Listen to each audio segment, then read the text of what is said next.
Hello everyone, I am Bhavna and Dhavni and Hina. We are going to discuss an article Introduction History in Translations. This is abstract an article. The article examines the positive or utopian response to the post-colonial condition developed by Tejaswini Nilanjana in sitting translation. Her attempt to harness translation in the service of decolonization. It traces a post-colonial myth moving from pre-coloniality through the recent colonial past and current post-coloniality to an imagined future state of decolonizations in order to contrast nationalist versions of that myth with their emphasis on the purity of the pre-colonial and decolonized states to post-colonialist versions which insist that all four states are mixed. Nilanjana draws on Walter Benjamin's the task of the translator in order to explore the ways of in which translating, like rereading, rewriting history, involves citing or quoting of words from one context to another, allowing translations to be used by colonists for purposes of colonial subjugations, but also by post-colonial subjects for purposes of decolonizations. Finally, the article contrasts Niranjana's Benjaminian sense of literalism as the best decolonizing translational mode with the variety of approaches explored by Vicente Rafael in contracting colonialism. This is key points of an article. So first, situating translations, translation as the interpellation and the question of history. Now, situating translations. In a post-colonial context, the problematic of translation becomes a significant site for raising questions of representations, power, and historicity. The context is one of the contesting and contested stories attempting to recount the asymmetry and inequality of relations between people, races, and languages, and also through the discourses of philosophy, history, and anthropology, philology, linguistic, and literary interpretations. The colonial subject constructed through technologies or a practice of power knowledge is brought into being within multiple discourse and on multiple sites. In one such a site is translations. Translation as a practice of a practice of shapes and text shaped within the asymmetrical relations of power that operate under colonialism. And the translation depends the Western philosophical notions of reality, representation, and acknowledge. Reality is seen as something unproblematic out there knowledge. Uh, Involves a representation of this reality, and representation provides a direct immediate access to transparent reality. So and she contend that simultaneously translation in the colonial context produces and support conceptual economic that works into the discourses of Western philosophy of function as a philosophy. And Jacques Derrida as Jacques Derrida suggests, the concept of metaphysics are not bound by or produced solely within the field of philosophy. Rather, they come out of the circulate through various discourses in several registers, providing a conceptual network in which philosophy itself has been constituted. And also translation brings into being overarching concept of reality and presentations. Translation reinforce hegemonic versions of the colonized, helping them acquire the status of what Edward Said calls representations or object without history. Thomas Babington Macaulay's 1835 dismissal of indigenous Indian learning as outdated and irrelevant, which prepared the way of the introduction of English education. And translation functions as a transparent presentation of something that already exists, although the original is actually brought into being through translation. Paradoxically, translation also provides a place in history for colonized. The Hegelian conception of history that translation helps bring into being endorses teleological hierarchical model of civilizations based on the coming to consciousness of spirit, an event for which the non-Western cultures are unsuited or unprepared. And Tejaswini's concerns here is to explore the place of translation in contemporary Euro-American literary theory through a set of interrelated readings. In the chapter 1, she shows how they bring into being hegemonic versions of the non-Western other. She will therefore discuss the pertinence of the critique of historicism to a world undergoing decolonizations.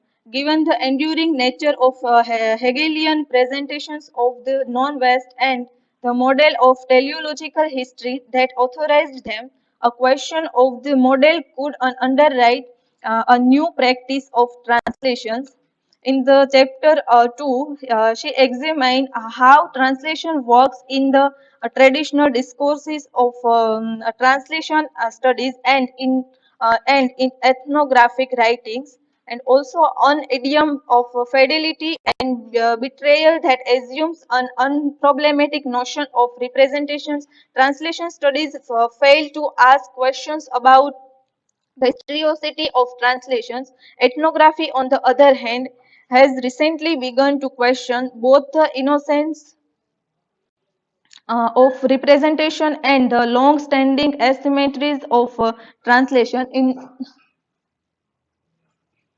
In chapter 3, 4, and 5, she's main focus is the work of Paul Riemann, Jacques Derrida, and Walter Benjamin. All three thinkers becoming associated with major preoccupations in its allegory of or literature. In the main, the problematic of representation and intentionally Derrida, and the question of materialist historiography in Benjamin. And the refusal of the major proponents of deconstruction to address the question of history in Benjamin suggests a critical drawback in their theory, and perhaps indicates why deconstruction has never addressed the problem of colonialism. In the final chapter, with the help of the translation from Canada, a South Indian language, in English, she discusses the uses of post-structuralism in post-colonial space. In this work belongs to the larger context of the crisis in English, that is a consequence of the impact of structuralism and post-structuralism on literary studies in a rapidly decolonizing world. And this discipline replaces what Derrida, in the word of Heidegger, calls the logocentric or onto theological metaphysics, by which they are constituted, which involves all the traditional conceptions of representation, translation, reality, unity, and acknowledgement. And the rethinking of translation becomes an important task in a context where it has been used since the European Enlightenment to underwrite practices of subjectification, especially for colonized peoples. Such a rethinking a task of great urgency for post-colonial theory, attempting to make a sense of subject already living in translation, imagined and reimagined by colonial ways of seeing. And also, the term decolonization can refer only crudely to what has, in the language of national liberation,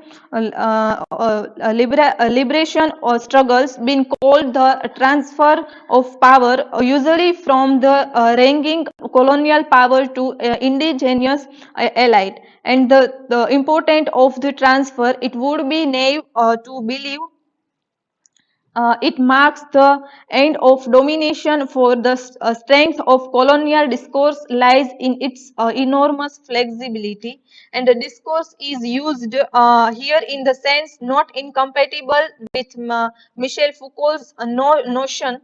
As the rest of this chapter will show, however, his use of the term is not exclusively dependent on the Foucauldian framework. Colonial relations of power have often been reproduced in conditions that can only be called neo-colonial and ex-colonial. Sometimes hunger for the English book as avidly as their ancestors.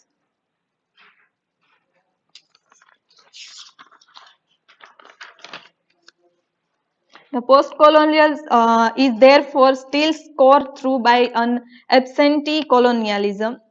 And also, she used the word translation not just to indicate an interlingual process, but the name on entire problematic. It is a set of questions, perhaps a field charged with the force of all the terms used, even by the traditional discourse on the translations, to name the problem or to translate translations.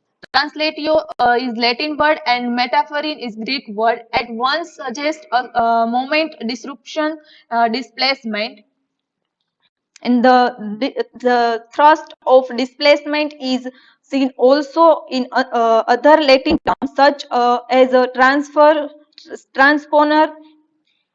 transfer, reader, water. In she's writing, translation refer to the problematic of translation that authorized and is authorized by certain classical notions of representation and reality, and the problematic open up the post-structuralist critique of the earliest one, and that makes translation always the more or the supplement in Derrida's concept.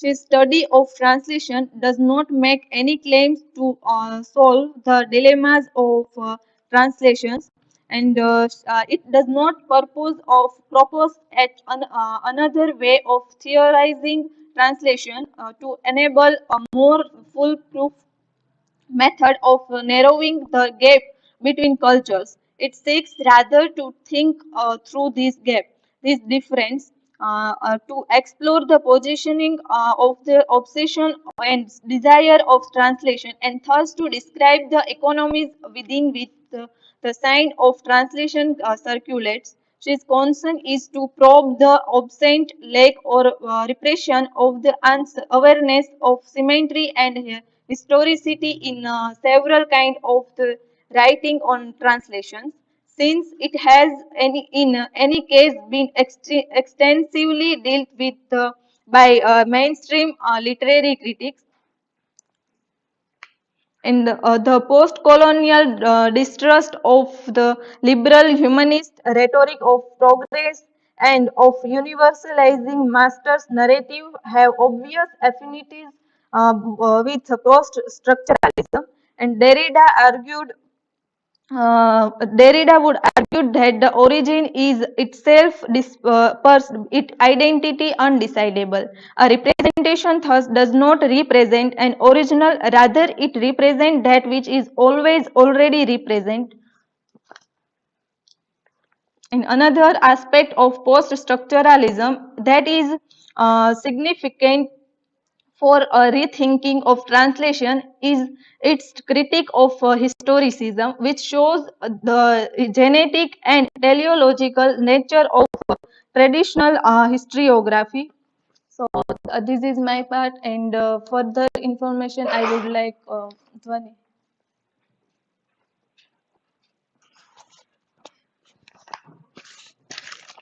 Good afternoon, everyone.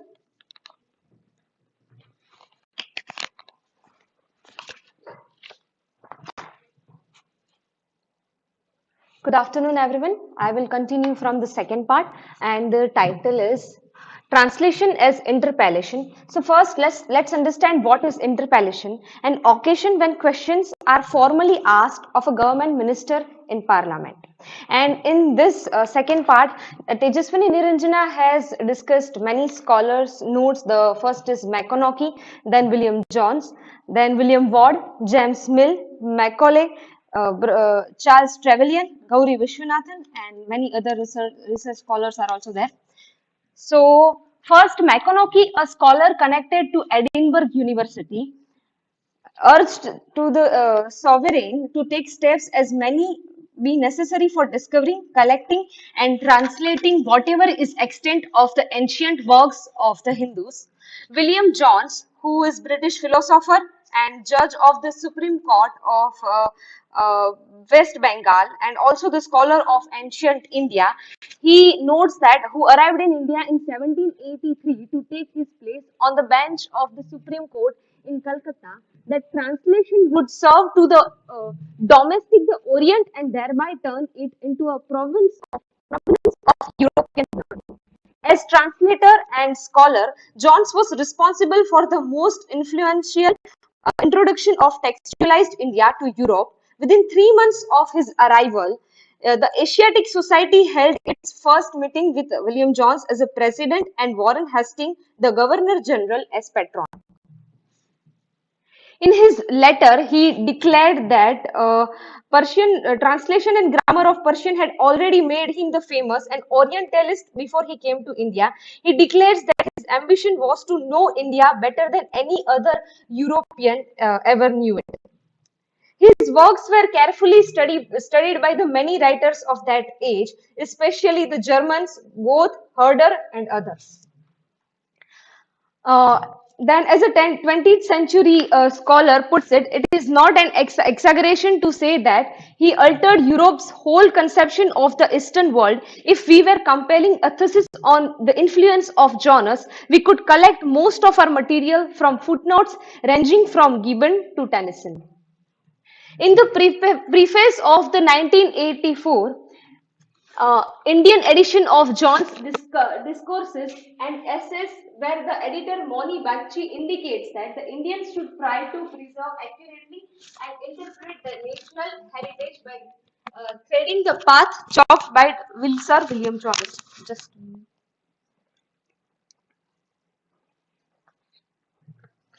yeah.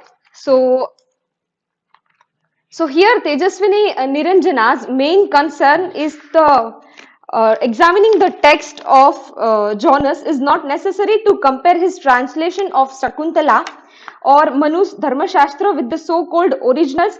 Rather, what she proposed to do is to examine the outwork of Jonas' translation, the prefaces, the annual discourses to the Asiatic Society, his charges of grand jury at Calcutta, his letters, and his Oriental poems to show how he contributes to his theoretic teleological model of civilization that coupled with the notion of translation presupposing transparency of representation.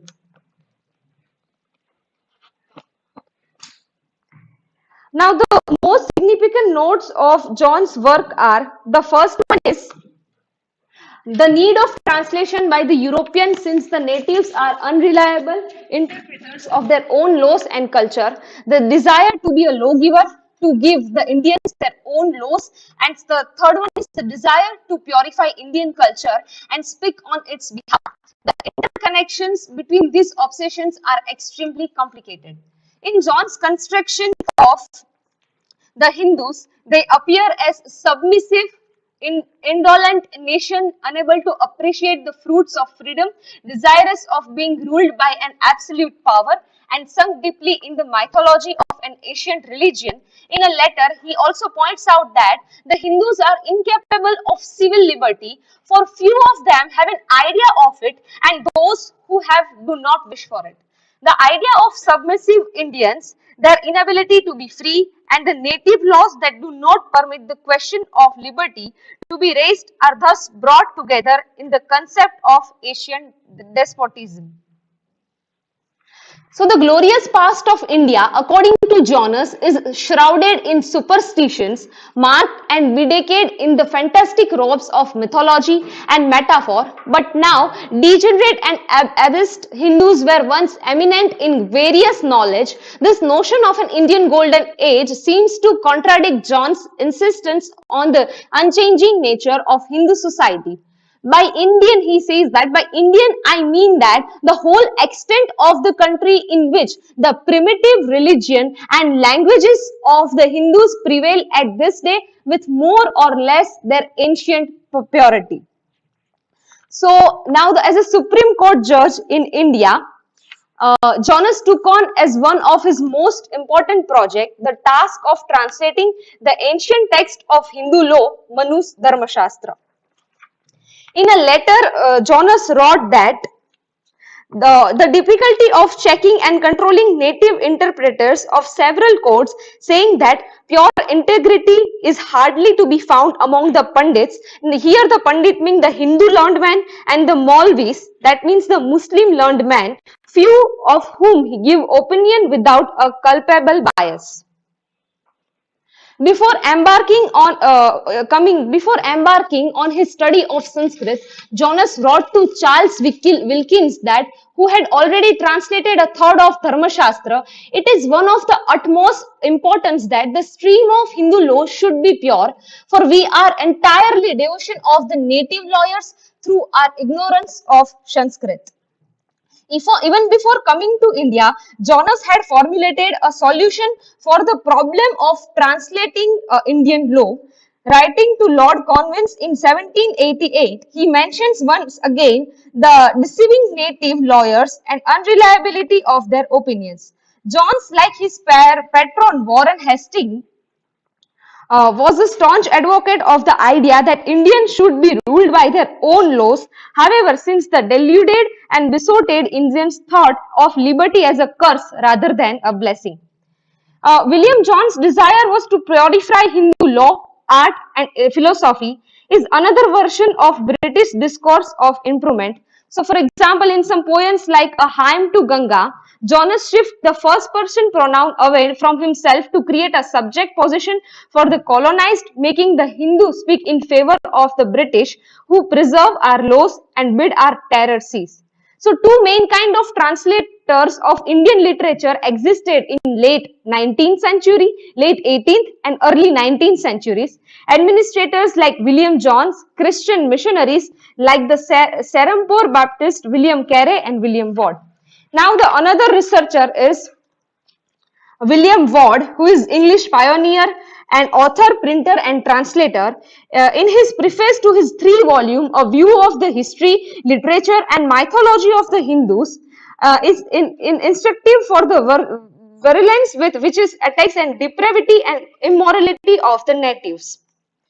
The Indian people, both Hindu and Muslim, were as John Mills, the another critic, characterized this Hindu and Muslims that they are mendacity, perfidy and venality. The Hindu, like the Anuj, he said that excels in the qualities of a slave.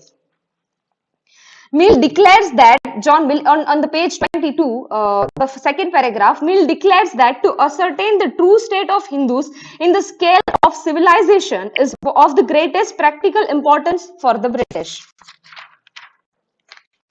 And also, Mill trashes the Puranas as false history, but is willing to accept evidence from the play Shakuntala regarding the political arrangement and laws of the age.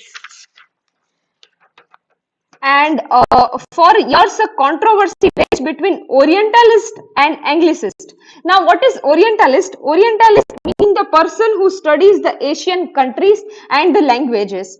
So, they have the controversy to whether the money set aside for education by the Act of 1830 was to be used for the indigenous education or Western education. Macaulay, who think that it is necessary for the Indian populace to learn English, he did not think that it is necessary for the Indian populace to learn English. The function of Anglicized education was to form a class who may be interprets between us and the millions whom we govern, a class person, Indian in blood and color, but English in taste, in opinions, in morals, and in intellect. Macaulay's brother-in-law Charles Trevelyan wrote about how the influence of indigenous elite would secure the permanence of the change wrought by Western education. So the Gauri Vishwanathan also pointed out that the introduction of English education can be seen as the embodied response to historical and political pressures, to tensions between the English Parliament and the East India Company, between the Parliament and the missionaries, between the East India Company and the native elite classes. So the desire of colonial discourse to translate in order to control control in order to translate in symbolical domination is a crucial, and physical domination is evidenced in colonial missionaries efforts to compile grammars of unknown languages. And on the last page, the drive to study, to codify, and to know the Orient employs the classical notions of representation and reality criticized by pro-structuralists like Derrida and Diemen. Their work offers a related critique of traditional historicism that is of great relevance in post-colonial context. For the third point, I would like to call Hinaba.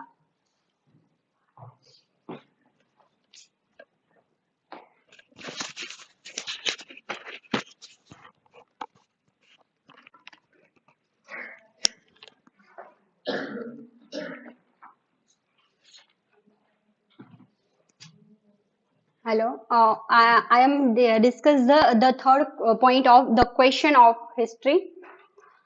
Samuel Weber charges Johnson with using the gesture of capitalizing history to address the challenge of post-structuralist thoughts. Weber is one of the latest salvos in the prologue, scheming between the defenders of post-structuralism and those who are accused it of denying history. As the post-structuralists perceived it, the demand that the address history comes increasingly from the left, especially from those who have taken on deconstruction in more sense than one.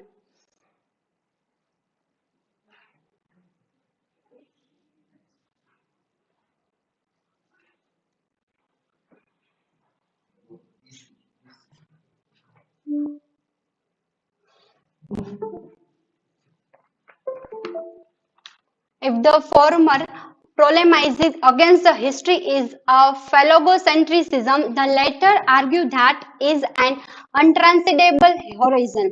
Neither specified whether the history in the questions refer to the mode of writing history or to the past itself.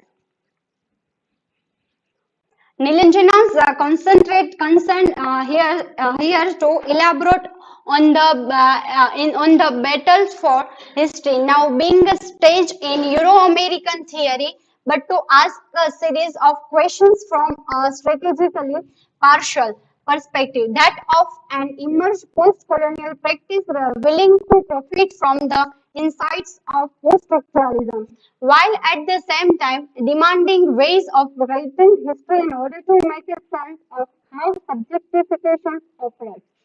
Her purpose that to take a historicity to although not unproblematical effective history, or that part of the past that is still operate in the present. She used the word historicity to avoid invoking history with a capital H. She concerned being with her local practices of translation that required no overarching theory of to contend them.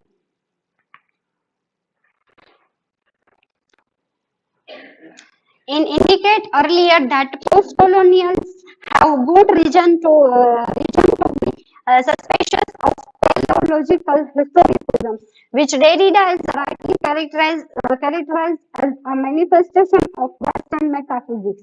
But since the facts of history are inescapable for post-colonial, since attention to history is in a sense demanded by the post-colonial situation, post-colonial theory has to formulate a narrativizing strategy in addition to reconstruction. The use of historicity or effective history may help us sidestep the metaphysics of linearity. The Louis Althusser's critique of historicism, which leads him in Jameson's words to formulate the notion that history is a process without telos or the subject, repudiations of master narratives and their twin category of narrative closure and character.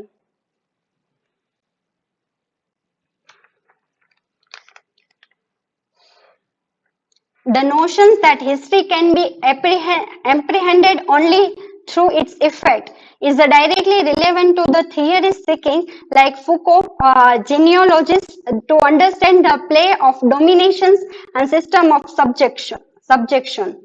Walter Benjamin, who sees the historians sizing the past image that comes into a constellations with the past. This community of the past we construct may provoke us to discuss the various translations and how it shows that we need to translate history rather than to interpret it or read it.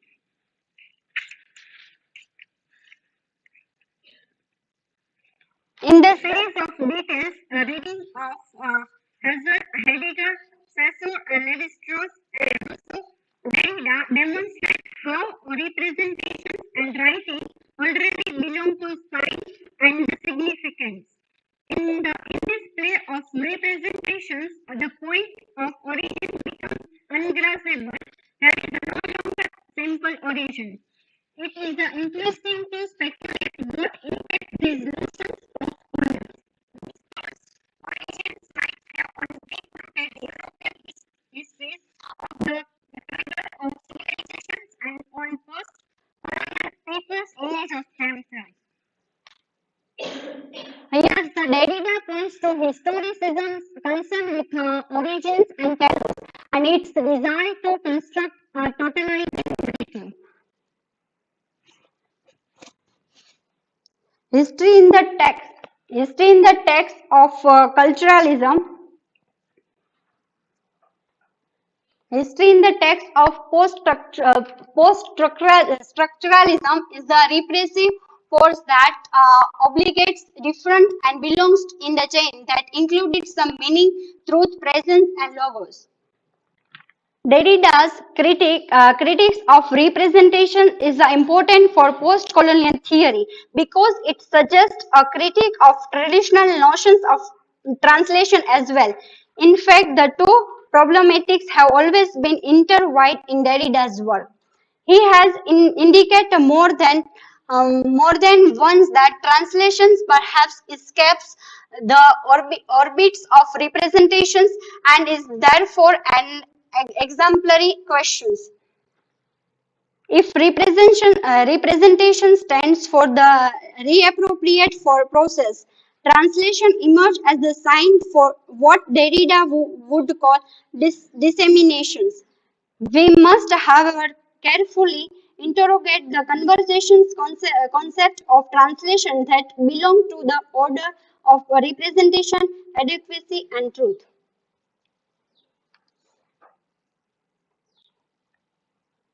The denial of historicity to conquered peoples and that suppress history in order to appear as a history. It is aware that the situations of the post-colonial subject who lives already in translations required for its articulation some notions of what history is. The point is not just to criticize this characterization as inadequate or untruth. One should attempt to show the complicity of representations with colonial rules and their part in the maintaining the asymmetry of imperialism. In the essay of subaltern study, historians Gayatri Spivak argues that their practice is akin to deconstructions, since they put forward a theory of charge as the site of displacement of functions between sign system, and this is the theory of reading in the strongest possible general sense. Friends, in the part of Tejaswini argue that the problematics of translations and the writing of history are inextricably wound together. She briefly go over Spivak's main points regarding the subaltern historians may help us see more clearly how the nations of history and translations she wished to reinscribe are not only enabled by the post-colonial critics of historiography, but might also further strengthen that critique.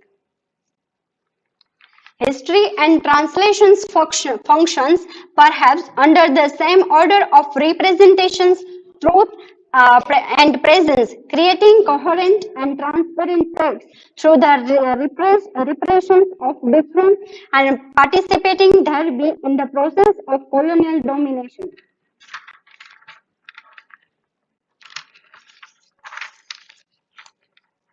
The double inscriptions Derrida mentioned has a parallel in Walter Benjamin's strategy of citation and quotations.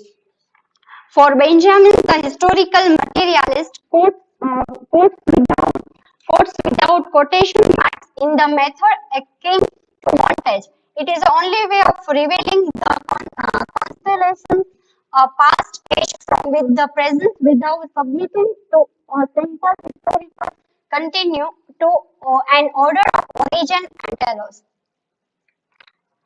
And when we began to understand how colonial power end up producing hybridizations, the discursive conditions of domains can be turned into the grounds of interventions. The hybrid, therefore, involves translation, deformation, and displacement. As Baba is carefully to point out, colonial hybridity is not a problem of cultural identity that can be resolved by a relativist approach. It is rather a problematic of colonial representations and individuations that reverses the effect of colonialist disavowal, so that other deny knowledge enter upon the domination discourse and extend the basic of its authority. The notions of hybridity, which is of the great importance for the subaltern critique of historiography as well as for a critique of a traditional notions of translation, is both ambitious and historical complex. In the rastric hybridity, Tejaswini called it living in translation to a post-colonial elite is to deny the pervasiveness, however heterogeneous, of the transformations wrought across class boundaries by colonial and neo-colonial dominations. Hybridity can be seen, therefore, as a sign of post-colonial theory that subverts essentialist models of reading while it points towards a new practice of translation. Thank you.